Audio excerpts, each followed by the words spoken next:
Everybody. Welcome back to another episode of Bitcoin and Markets. My name is Ansel Lindner, and this is a Freeform Friday. So I don't really have any set plans for today other than to go through a few tabs here that I have open about Bitcoin.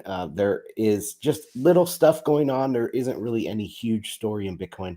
Of course, we're going to be covering what's going on with Pierre Rochard and Riot responding to the New York Times.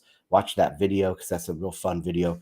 And then what else do we have? Then after I go through a few news items, I'm going to jump over to Telegram only and open the mic up over there. So if you're watching this on YouTube or Twitter or Twitch, you can jump over the Telegram, t.me/Bitcoin and Markets. Come on in there and join our macro discussions every day. So, all right, let me share my screen and get going here. All right, so this is the website, bitcoinandmarkets.com. You can sign up for the free weekly newsletter, support my content. This is a listener-supported show. For 99% of any little revenue that this show brings in, it is listener-supported. So I appreciate everybody that goes over there and supports. I'm doing also a big push to try to get I have a very consistent, loyal listener base and viewer base, but I'm trying to expand the show, especially into the bull market that we're entering right now, trying to expand the reach of the show and get more, grow. But anyway, let me refresh this. I did put out one of last week's live streams as a podcast, still trying to work through that. I've just kind of accepted that they're going to be about a week, maybe even 2 weeks behind getting out in podcast version because it takes a lot longer per show than I want it to. And I also want to make a lot of other content for Bitcoin Magazine and Bitcoin and Markets. But all right, so that is the website. Let's jump over to the charts. This is the hourly chart for Bitcoin. We did have a pretty big sell-off. We got all the way up here to 31,000. We actually broke 31,000, but then we had a sell-off here back down to about 30,100 at the bottom of this little dip. We'll see where it goes. I mean, it is a higher low right here, and this move did not have any, real oomph into it. Oh, let me share that with Telegram. So Telegram is audio only. I have to share these images with them. Okay. I'm not concerned. Okay. There's a breakout coming. I don't think it's going to be a sell-off, but like I've said in the past week and a half that when we do break out of this 30,000, we have to be prepared for it being a possible fake out. It has to have some momentum behind it. This is not momentum from 28 to 30. That's not really momentum. Okay. Let me zoom out on the daily.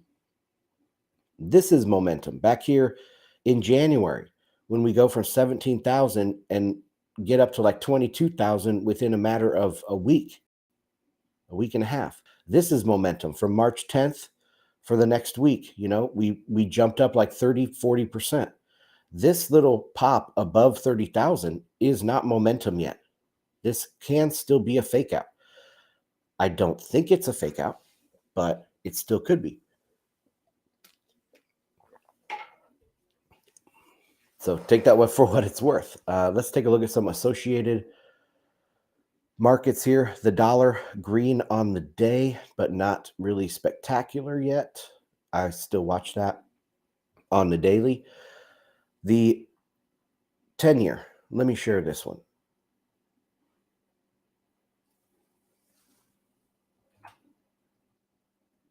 Because we have been watching this 10-year on the show for how many, like years, but really we've been talking about this zone at 350 for a very long time.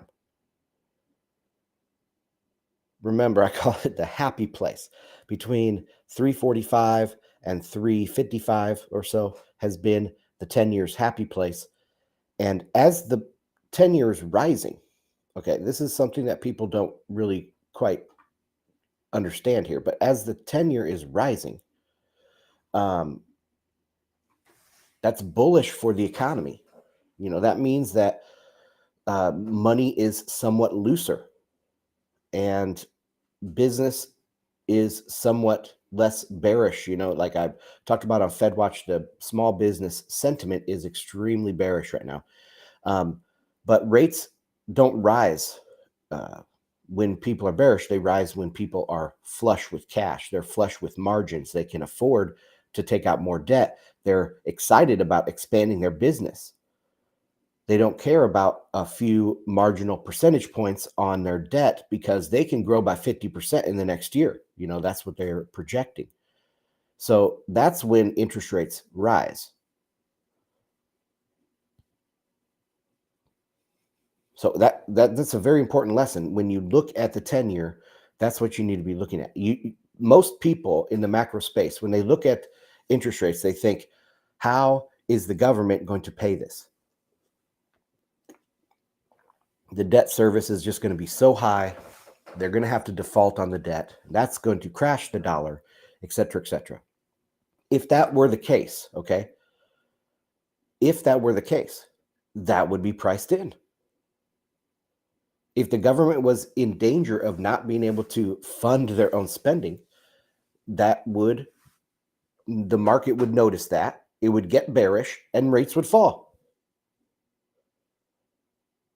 There's no most people in macro, they base their macro forecasting on market failure. They try to pick out, where is the market going to fail? The market doesn't fail, people. There's no such thing as a market failure. If rising rates hurts the ability to pay the debt, things will fall. And maybe that's what happened up here at the top. The 10-year got to 4.3%.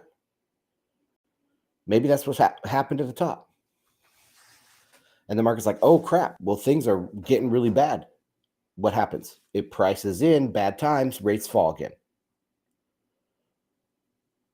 So this box that you see here in the bottom right is kind of my estimation if we do get to a lower stair step level on the 10-year. I'm not expecting any sort of dramatic collapse this year, at least until the end of Q3. So we got a little ways here, about 5.5 months to see how this progresses, how this builds. Till then, I believe the market is going to be generally bullish. So I'll share that real quick with Telegram so you can see that box there. I think I posted that before. All right, what else do we have? Let's look at stocks. Stocks are red on the day, but guys, this is near tops of this last year. So let's actually go and draw a box around from roughly April or so. Let's go April, this section here. This is that latter half of April from last year.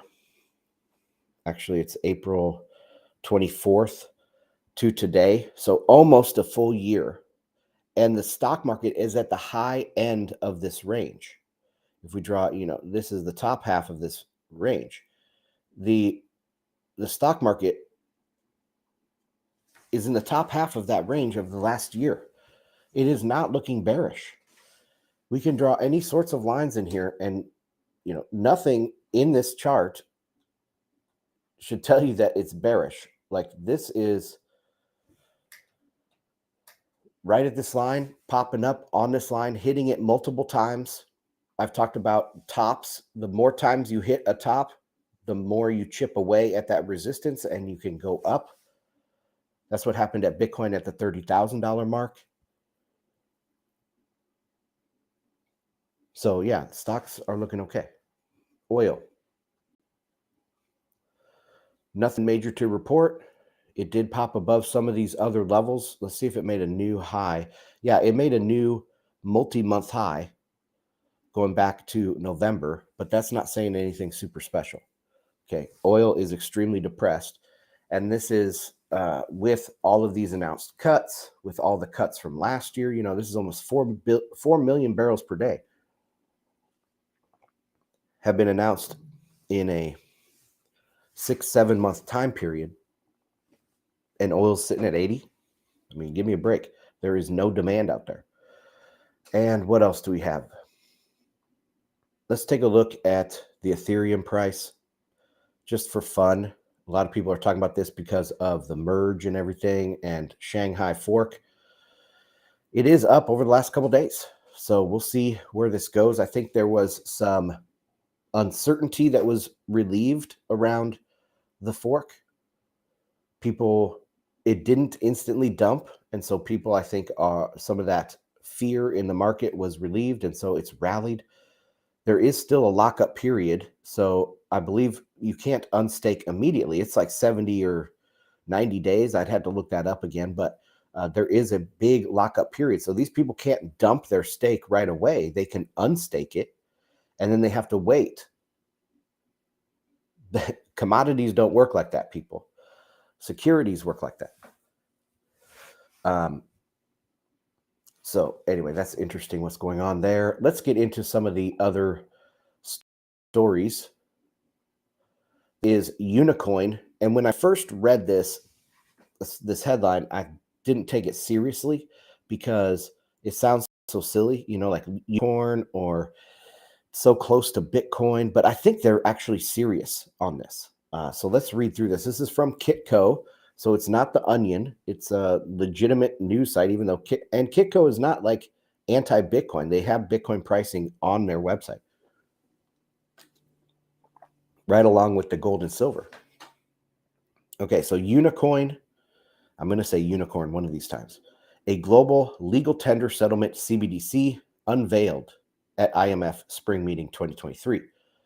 During last week's International Monetary Fund Spring Meeting, the Digital Currency Monetary Authority, I didn't know, I've heard this acronym before, DCMA. I don't know if I've heard it before in regards to the IMF or the ECB or something. I don't know where the DCMA is affiliated with, but anyway, announced the launch of an international central bank digital currency known as the Universal Monetary Unit, or UMU. So this is, oh shit. That link is hard to see. Anyways, this is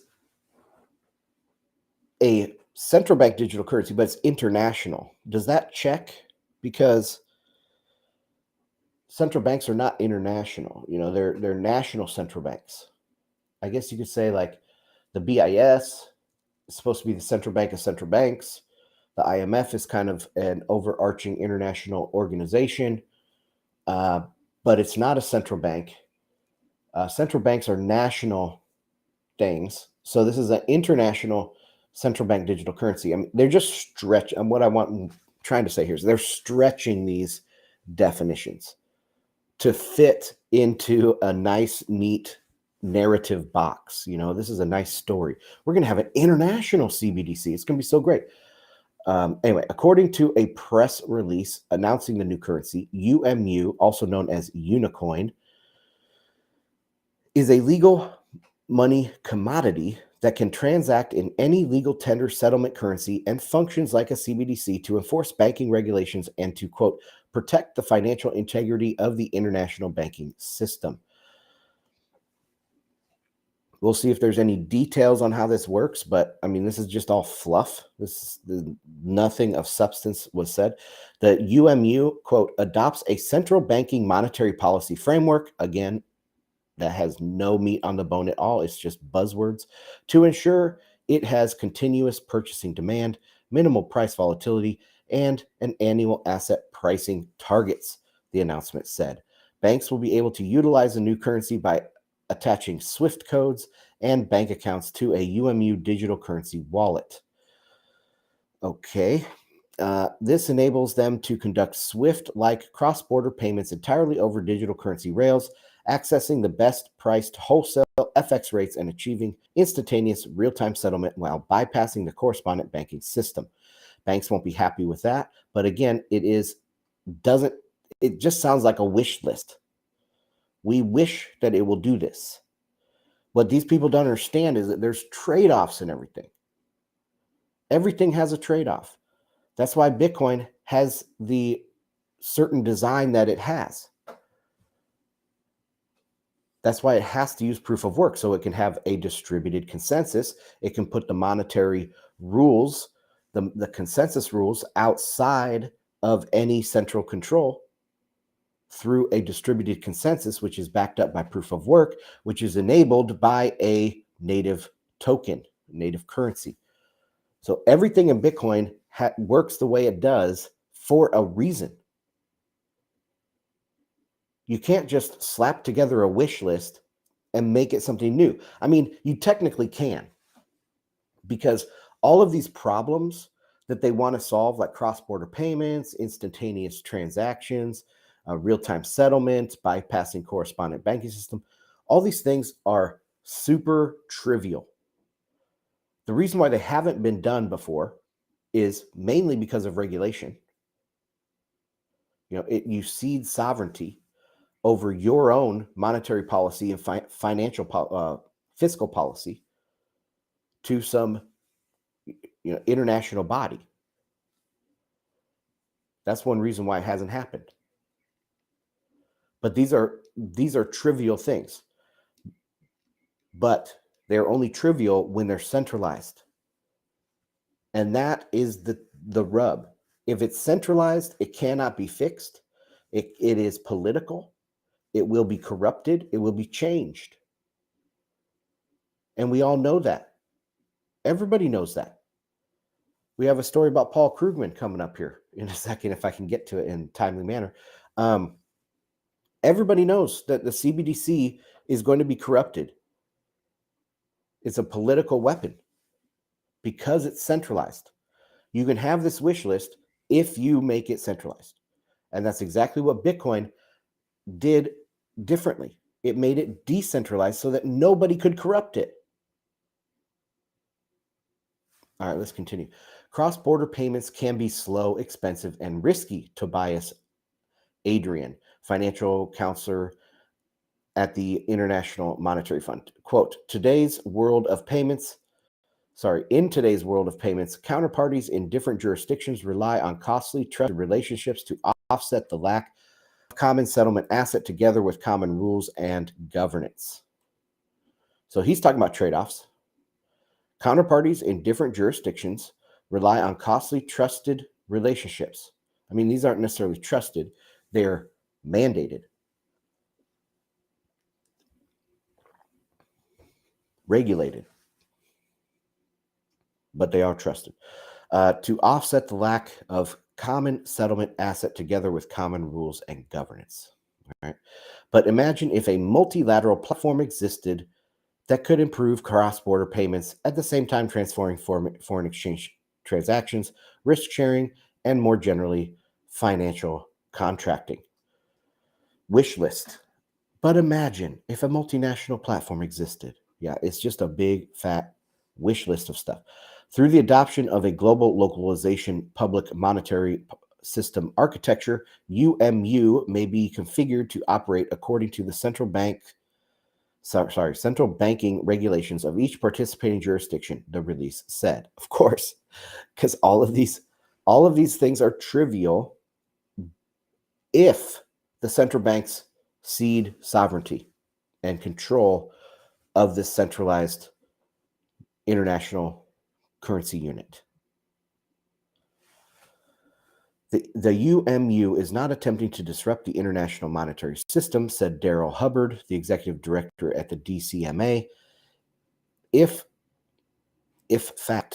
fact, it strengthens it by helping the IMF achieve its stated mandate to provide economic and financial stability to its member states.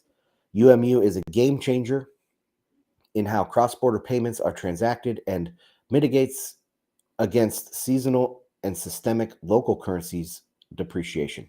Whatever, it doesn't.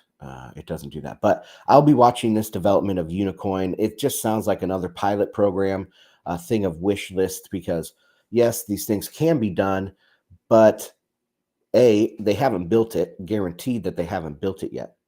You know, it's in its early stages because you can tell by a wish list like this. When after they've gone through pilot programs, after they've actually built some implementation, they speak a lot differently about this.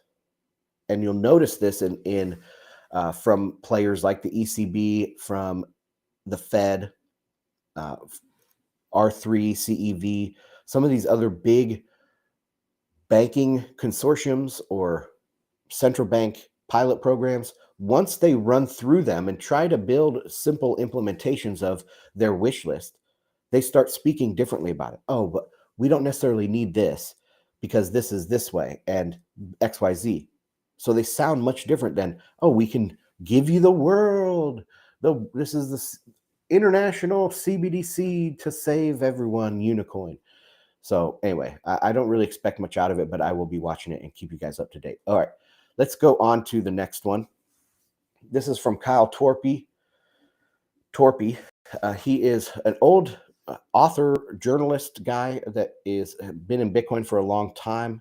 I was on some episodes with him on World Crypto Net back in the day, like 2015. Like 2016, 17. But he's been around a long time. But he has this interesting tweet. So he says, Mexican drug cartel using Bitcoin to send money from US to Mexico. Bitcoin also used to purchase more fentanyl from suppliers in China. So just reading what he has highlighted here. Alternatively, once the fentanyl proceeds are deposited into cryptocurrency wallets, the cryptocurrency can also be used directly to purchase additional fentanyl without the need to convert the cryptocurrency back into cash. This isn't the best use, obviously, of Bitcoin because it's used for an extremely dangerous drug of fentanyl, but it is a circular economy. And if you can't buy drugs with it, it's not money. That's what Andreas Antonopoulos said many years ago, and it rings true still today. All right, let's keep going. What do I want to go on to next? Hold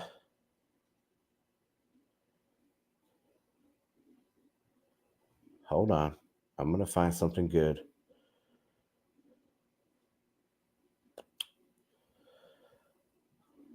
All right, let's do this one next. From The Block, headline is SEC poised to increase its scrutiny of decentralized finance exchanges, or DeFi, which isn't decentralized. They're centralized. If they were decentralized, we wouldn't worry about this kind of thing, right?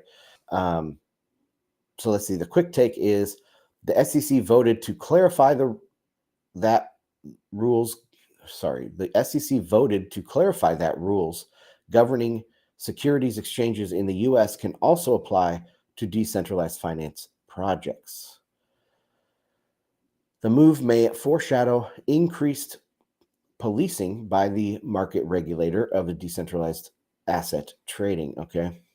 The US Securities and Exchange Commission removed any doubt that they plan to police DeFi. The commission declared on Friday that rules governing trading exchanges in the US also apply to decentralized finance. Okay, but where would you enforce rules on a decentralized system? I mean, you have to do it through on-ramps and off-ramps, I guess. So like tokens, maybe Sushi Swap token can't be traded on Coinbase or Kraken or something like that. That's how they would have to do this. But it's not decentralized. Okay, these things are CeFi. Bitcoin and Lightning are the only real decentralized finance out there in the world. Let's continue. The procedural move isn't a change to rules, but rather an effort to make explicit whether existing exchange rules apply to decentralized finance. The proposed clarification and amendments to the definition of an exchange are subject to a vote by the Democratic Majority Commission that leads the agency, making them likely to pass. The action formalizes the SEC's assertion of jurisdiction over activities labeled quote-unquote decentralized, that the agency sees as still falling under traditional definitions of securities trading. So these tokens are unregistered securities. If they're traded on CeFi, they are trading of unregistered securities, and they fall under the SEC's umbrella. That's what they're saying here. They're making this more explicit, and that's okay. I mean, if this was truly DeFi, that's not a problem. Just continue doing what you're doing. So anyway, I thought that was interesting. Let's keep going on some of these other things. Freeform Friday, I'm just kind of going through my tabs, what I'm looking at and reading. I saw this one this morning. It's called CivKit, a peer-to-peer electronic market system. So this is a new protocol, a new invention, more stuff coming out on Bitcoin. What did we talk about the other day? We've talked about stamps recently. Of course, ordinals came out. There was a new protocol that was a layer 2 for Lightning that we talked about. What was that called now? I can't remember, but it made it so you could rebalance channels not going back on chain with a transaction. So that's huge. And then now this is another new proposed Bitcoin stack protocol, and it's called CivKit Abstract. The Bitcoin protocol enables a global store of value system without a single trusted third party issuing and holding the funds. Participants are only required to have access to a standard computer using a broadband connection. As a second layer, the Lightning protocol enables fast, instant, and cheap value transfers between all participants of the Bitcoin system by rolling out a decentralized network of payment channels. While those protocols enable global value transfers, they do not allow global trading with the same properties. We propose a new peer-to-peer electronic market system, which enables censorship-resistant and permissionless trading between users of the global Bitcoin system. This design builds on top of the new Nostr protocol for its peer-to-peer order book and relies on the Bitcoin blockchain as a source of truth for its web of stakes market ranking paradigm. Market trades are locked under Bitcoin contracts to avoid reliance on trusted third parties for dispute arbitration. All market nodes are incentivized by privacy-preserving service credentials backed by Bitcoin payments. This market system should enable global trade of any kind of item all over the world, fiat currencies, goods, and services. So very interesting. There have been other things like this in the past. So it's just like one of these things. A marketplace like this, it's very hard to get volume on it. And if there's not volume on it, then it's not going to be used. Maybe if it is on top of Nostr and, like Facebook and Facebook Marketplace, like if you have like Nostr and Nostr Marketplace, that might be something that could take off a little bit more. But yeah, we'll have to watch this development. But once again, we have more and more developments on Bitcoin. The building is definitely happening. It is definitely happening. It's very exciting to see, this, trying to think back when the last time in Bitcoin, because I've been around for a long time, where, what does this feel like? I don't know, because, maybe I would say the beginning of an ICO boom, but this isn't printing of new tokens. It's not like a money printing scam. It is a bunch of awesome protocols that have come out and building on Bitcoin. And so that kind of reminds me a little bit of the ICO craze. I don't know. We'll have to see where this goes. But of course, it's not money printing, like I said. It's actual real building using the monetary unit of Bitcoin. All right. And let's keep on cruising with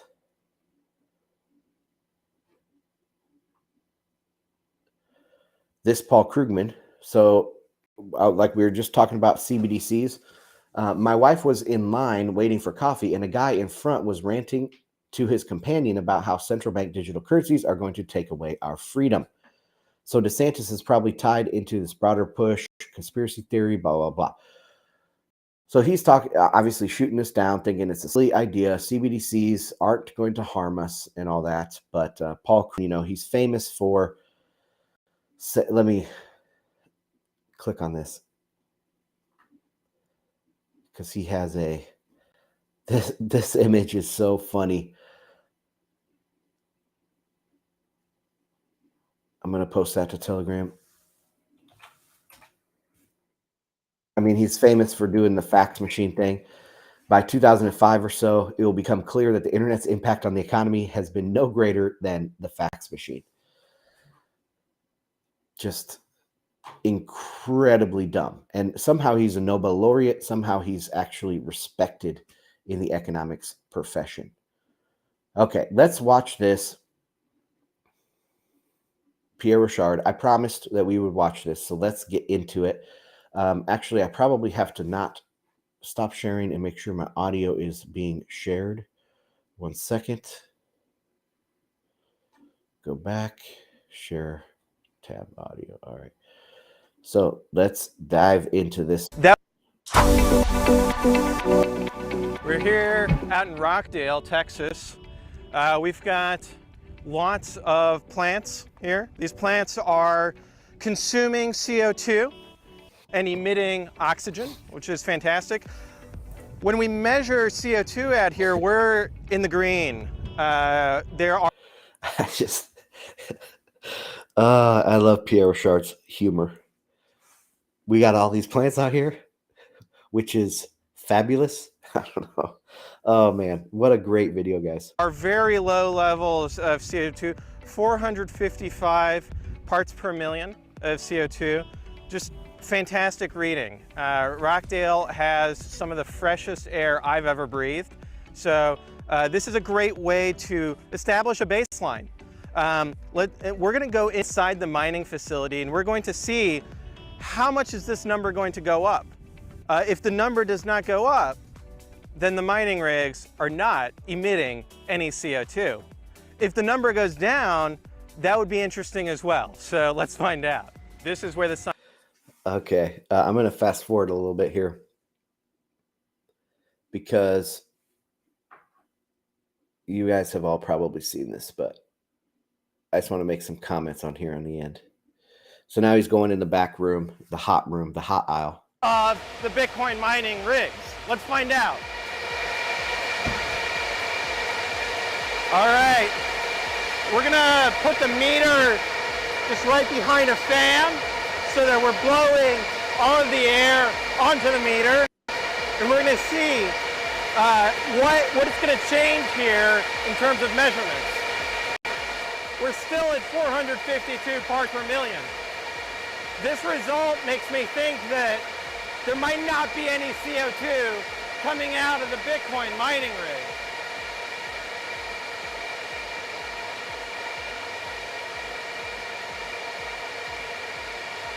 I think the science is conclusive. The data shows Bitcoin mining does not emit any CO2. Oh my gosh, guys, that is so funny. It's perfect. And after watching that and seeing the attacks from the New York Times on Bitcoin, I was like, this is a milestone. This is an absolute milestone. It's a turning point in this discussion about Bitcoin mining and the environmental impact, because it is so true that zero emission, I looked it up. Let me go into my profile and I'm going to go to, I don't know if it's replies or what. Let me see. There's us going right now. Come on, bro. Come on. Here we go. So I looked this up to see what zero emission meant, by the actual definitions out there. And the Oxford Dictionary says that it denotes a road vehicle that emits no pollutants from its exhaust. That's exactly what Pierre Rochard did. It's not a vehicle, it's a mining rig, but it's a zero emission mining rig. Literally, that's what it is. And now I looked up on Wikipedia as well, and it says a zero emission vehicle is a vehicle that does not emit exhaust gas or other pollutants from onboard sources of power. which once again, Bitcoin, like EVs, is zero emission. And I think it's very, very important. That right there, I think, is a rhetorical win. It is an absolute win for Bitcoin. And I saw some of the testimony in front of Congress before. There were people asking some of the, I guess, people testifying, asked them, like, what is the emissions of the mining rigs? And they had to admit that it was nothing, that there was no emission from the mining rigs. But this right here encapsulates that into a very shorthand boom. This is electric mining, just like electric vehicles. Electric mining and electric vehicles, these are synonymous here. And I think it's great. It's a huge, huge win for Bitcoin. And we'll see how this goes. Okay, last thing before I jump out of here, let's go to this tweet thread by Michael Pettis. I have been recently accused of being a Michael Pettis, obsessed with Michael Pettis, being too big of a fanboy of his. But I really don't read him all that much. I think he tweets several tweet threads a day. I might read a couple a week or something like that. But he is right in line with how I view things as well, most of the time. So here we go. Michael Pettis, he says, this is about Lula, president of Brazil, going to China and talking about de-dollarization. And I've been talking about this de-dollarization hysteria that's been really ramping up in the last couple weeks. Talked about it on multiple reports now, multiple podcasts. I think it's the main impetus behind, or the catalyst, or whatever you want to say, the main driving force behind this hysteria of de-dollarization is because, well, for one, if these countries were doing well under the dollar system, they wouldn't be complaining. They're complaining because they're doing horribly. So the loudness of their complaints against the dollar represents how bad of recession they're in their economies. That's the first thing.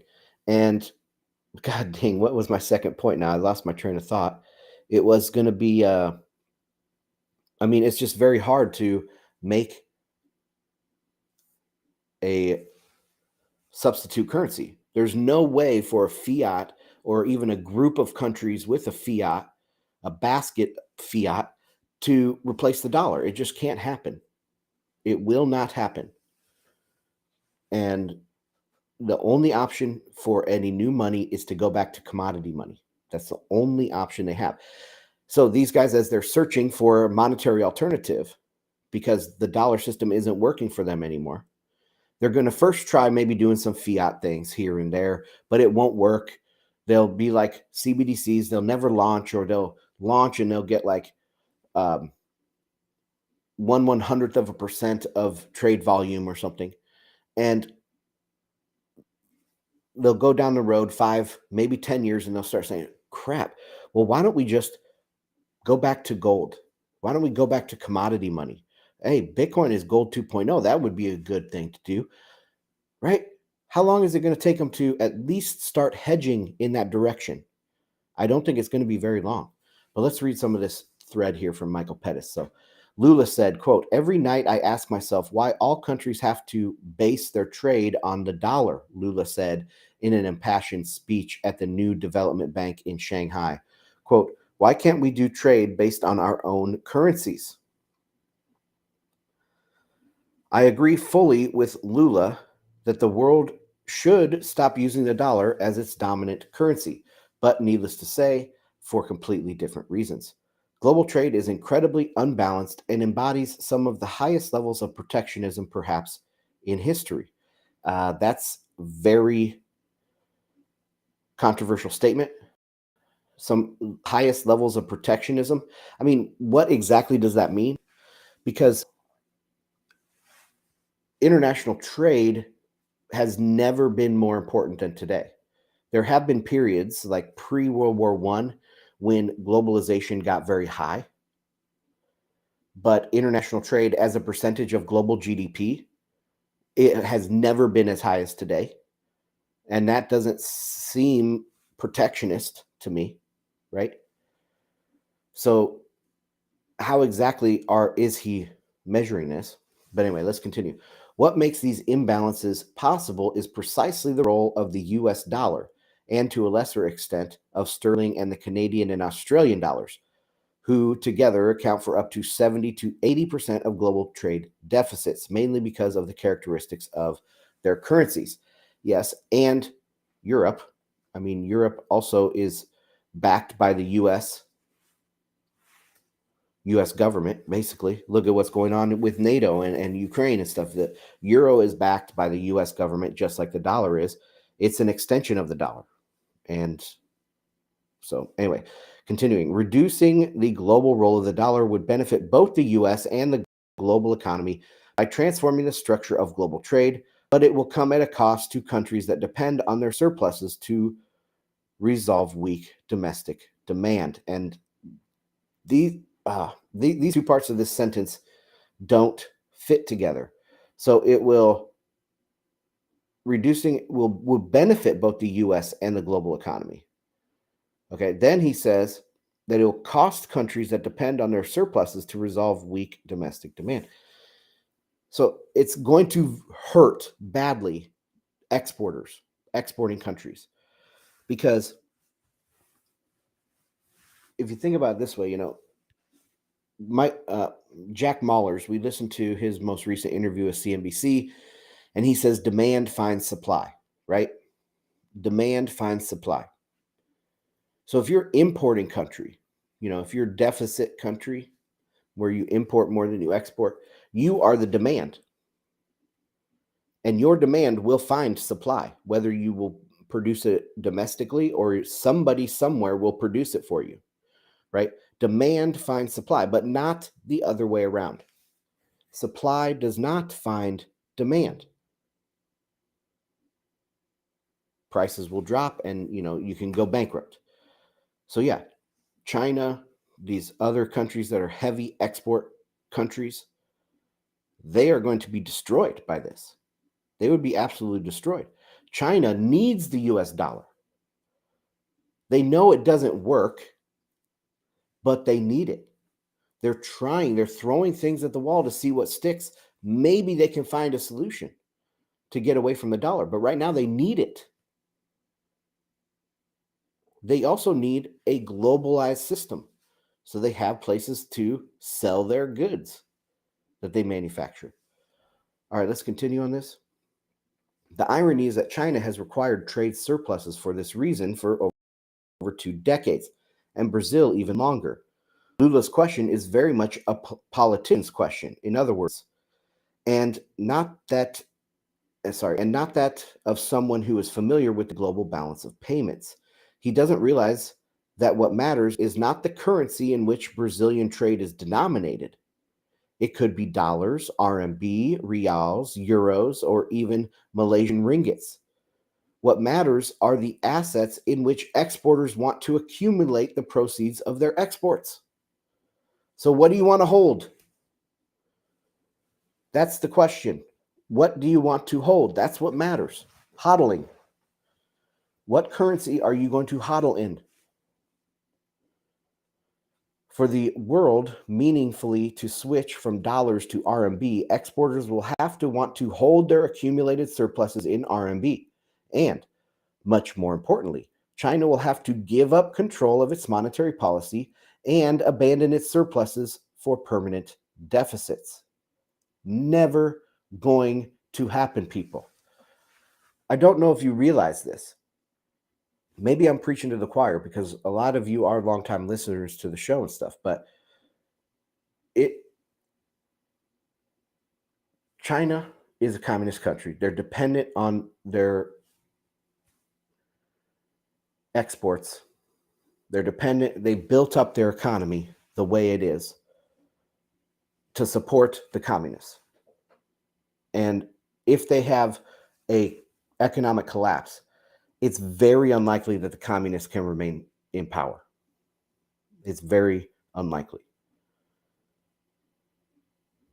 So if they are trying to open up their monetary policy and not have trade surpluses, it's not going to work. The communists aren't going to survive. It is an existential threat. That sentence is an existential threat to the CCP. They will not do it, period. They would rather take the world down with them. They'd rather take Taiwan down with them. All right, let's continue. It is extremely unlikely that Brazilians will accumulate RMB assets in exchange for its surpluses, and even if they did, it is almost impossible that China would accommodate them. To do so would force a very disruptive political and economic adjustment on China. I hope the U.S. does eventually take steps to eliminate its accommodating role in global imbalances, and so reduces the global role of the dollar. And this is why I write so often about the need for de-dollarization. But more people should understand what this would involve. So very good little thread there. And I think that is all for the day, guys. Thank you for joining me. My name is Ansel Lindner. You can check out bitcoinandmarkets.com for more like this. Join me Monday, Wednesday, Friday-ish, around noon-ish for these live streams. I'm trying to make them more consistent on a consistent schedule. Also, in all your podcast apps, please subscribe to Bitcoin and Markets. I put out, if you do miss a live stream, you can always find the old shows that come out a little while later. I try to cut out the stuff that's not, that is old. Like we talk about price or whatever. I cut a lot of that out. So it's still evergreen, it's timely. But yeah, appreciate you guys for watching. Have a great Friday. Have a great weekend. And I'll see you on the next one. Bye.